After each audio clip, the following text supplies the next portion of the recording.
சூரா அஸ்-ஸுஹ்ருஃப் அத்தியாயம் 43. மொத்த வசனங்கள் 89. அளவற்ற அருளாளனும் நிகரற்ற அன்புடையோனுமாகிய அல்லாஹுவின் பெயரால். ஹாமீம்.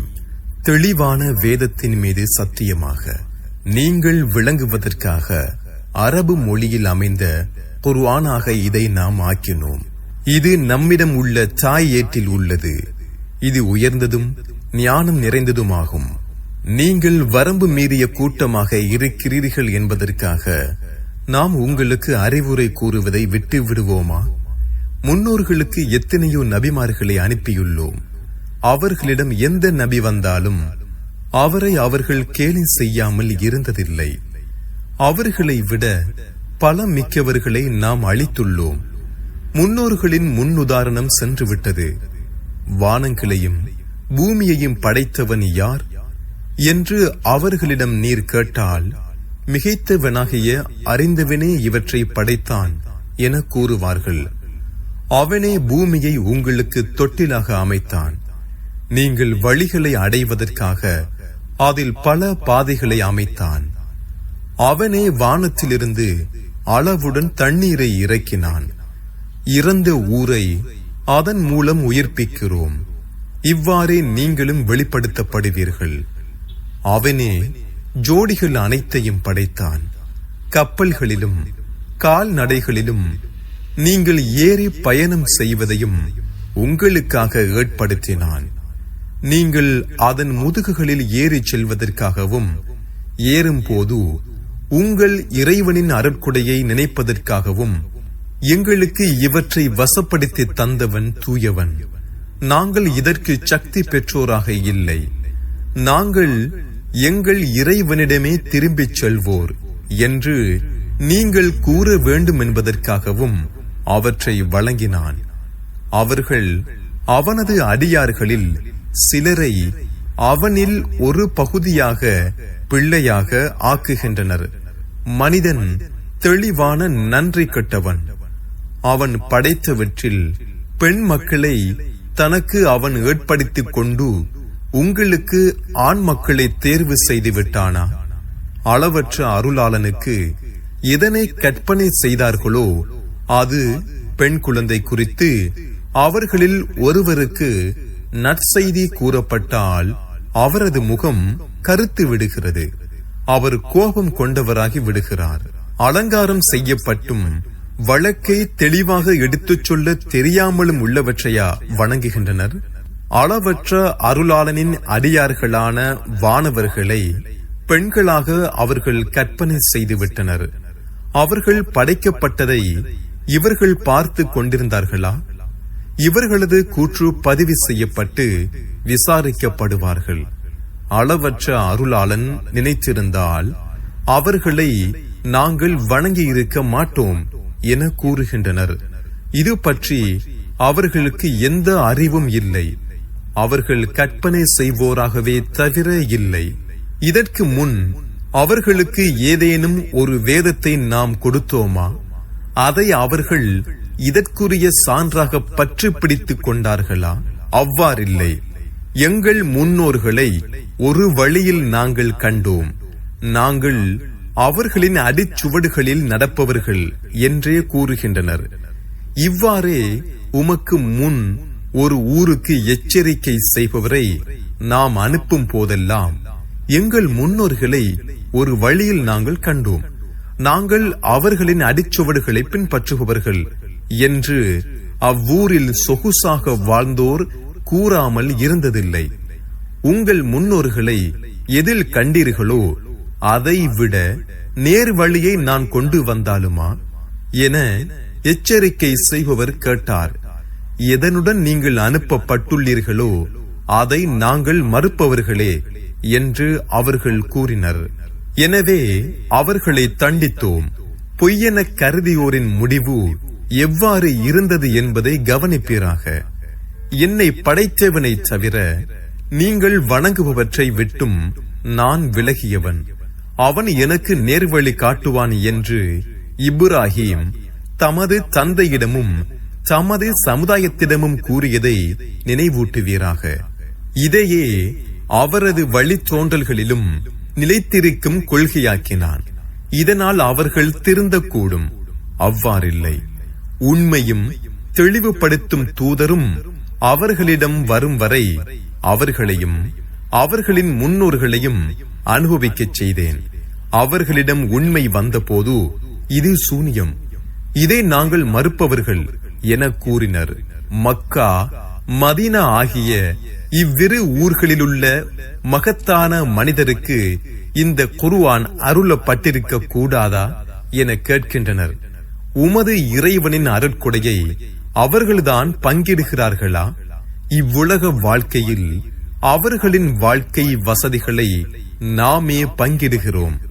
அவர்களில் ஒருவர் மற்றவரை பணியாளராக ஆக்குவதற்காக சிலரை விட சிலரின் தகுதிகளை உயர்த்தினோம். அவர்கள் திரட்டுவதை விட உமது இறைவனின் அருள் சிறந்தது. மக்கள் ஒரே சமுதாயமாக ஏக இறைவனை மறுப்போராக ஆகிவிடுவார்கள் என்று இல்லாவிட்டால், அளவற்ற அருளாளனை மறுப்போருக்கு அவர்களின் வீடுகளின் கூரைகளையும் அவர்கள் ஏறிச் செல்லும் படிகளையும் வெள்ளியாலும் தங்கத்தாலும் அமைத்து அவர்களின் வீடுகளுக்கு பல வாசல்களையும் அவர்கள் சாய்ந்து கொள்ளும் கட்டில்களையும் அவற்றில் அலங்காரத்தையும் அமைத்திருப்போம். இவை யாவும் இவ்வுலக வாழ்க்கையின் வசதியாகும். இறைவனை அஞ்சுவோருக்கு உமது இறைவனிடம் மறுமை இருக்கிறது. எவர் அளவற்ற அருளாளனின் அறிவுரையை புறக்கணிக்கிறாரோ அவருக்கு ஒரு ஷைத்தானை சாட்டுவோம். அவன் அவருக்கு தோழனாவான். அவர்கள் நல்வழியை விட்டும் மக்களை தடுக்கின்றனர். தாம் நேர்வழி பெற்றோர் எனவும் எண்ணுகின்றனர்.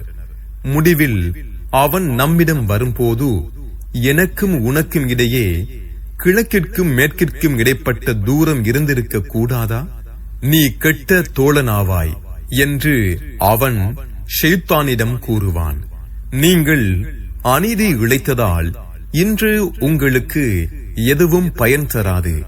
நீங்கள் வேதனையில் கூட்டாளிகள் என்று கூறப்படும். நீர் செவிடரை செவியேற்கச் செய்வீரா? குருடருக்கும் தெளிவான வழிகேட்டில் இருப்பவருக்கும் நீர் வழிகாட்டுவீரா? நபியே, நாம் உம்மை மரணிக்க செய்து கொண்டு சென்றுவிட்டால் அவர்களை நாம் தண்டிப்போம், அல்லது அவர்களுக்கு நாம் எச்சரித்தவற்றை உமக்கு காட்டுவோம். நாம் அவர்கள் மீது ஆற்றலுடையவர்கள். உமக்கு அறிவிக்கப்படுவதை பற்றிக் கொள்வீராக. நீர் நேரான பாதையில் இருக்கிறீர். இது உமக்கும் உமது சமுதாயத்துக்கும் அறிவுரை. பின்னர் விசாரிக்கப்படுவீர்கள். அளவற்ற அருளாளனை தவிர வணங்கப்படும் கடவுள்களை நாம் ஆக்கியுள்ளோமா என்று உமக்கு முன் நாம் அனுப்பிய தூதர்களிடம் கேட்பீராக. நமது சான்றுகளுடன் மூசாவை ஃபிர்அவுனிடமும் அவனது சபையோரிடமும் அனுப்பினோம். நான் அகிலத்தின் இறைவனுடைய தூதர் என்று அவர் கூறினார். நமது சான்றுகளை அவர்களிடம் அவர் கொண்டு வந்த போது அதை கண்டு அவர்கள் சிரித்தனர். எந்த சான்றை நாம் அவர்களுக்கு காட்டினாலும் அதற்கு முன் சென்றதை விட அது பெரியதாகவே இருந்தது. அவர்கள் திருந்துவதற்காக அவர்களை வேதனையால் பிடித்தோம். சூனியக்காரரே, உமது இறைவன் உம்மிடம் அளித்த வாக்குறுதி பற்றி எங்களுக்காக பிரார்த்தனை செய்வீராக. நாங்கள் நேர்வழி பெறுவோம் என்று அவர்கள் கூறினர். அவர்களை விட்டும் வேதனையை நாம் நீக்கிய போது உடனே அவர்கள் மீறுகின்றனர். ஃபிர்அவுன் தனது சமுதாயத்தை அழைத்தான். என் சமுதாயமே, எகிப்தின் ஆட்சி எனக்குரியதல்லவா? இந்த நதிகள் எனக்கு கீழ் ஓடவில்லையா? விளங்க மாட்டீர்களா என்று கேட்டான். இழிந்தவரும் தெளிவாக பேச தெரியாதவருமான இவரை விட நான் சிறந்தவன் இல்லையா? இவருக்கு தங்க காப்புகள் அளிக்கப்பட்டிருக்க வேண்டாமா? அல்லது இவருடன் இணைந்து வானவர்கள் வரக்கூடாதா என்றும் கேட்டான். அவன் தனது சமூகத்தாரை அற்பமாக கருதினான். அவனுக்கு அவர்கள் கட்டுப்பட்டனர். அவர்கள் குற்றம் புரிந்த கூட்டமாகவே இருந்தனர். அவர்கள் நம்மை கோபப்படுத்திய போது அவர்களை தண்டித்தோம். அவர்கள் அனைவரையும் மூழ்கடித்தோம். முந்திச் சென்றோராகவும் பின்வருவோருக்கு முன்னுதாரணமாகவும் அவர்களை ஆக்கினோம். மரியமின் மகன் உதாரணமாக கூறப்பட்ட போது அதை கேட்டு உமது சமுதாயத்தினர் ஏளனமாக கூச்சலிட்டனர். எங்கள் கடவுள்கள் சிறந்தவர்களா அல்லது அவரா என்று கேட்டனர். விதண்டாவாதம் செய்வதற்காகவே தவிர அவரை பற்றி அவர்கள் கூறவில்லை. இல்லை, அவர்கள் வீண் தர்க்கம் செய்வோரே. நாம் அருள் புரிந்த அடியாரை தவிர அவர் வேறில்லை. இஸ்ராயேலின் மக்களுக்கு அவரை முன்னுதாரணமாக ஆக்கினோம்.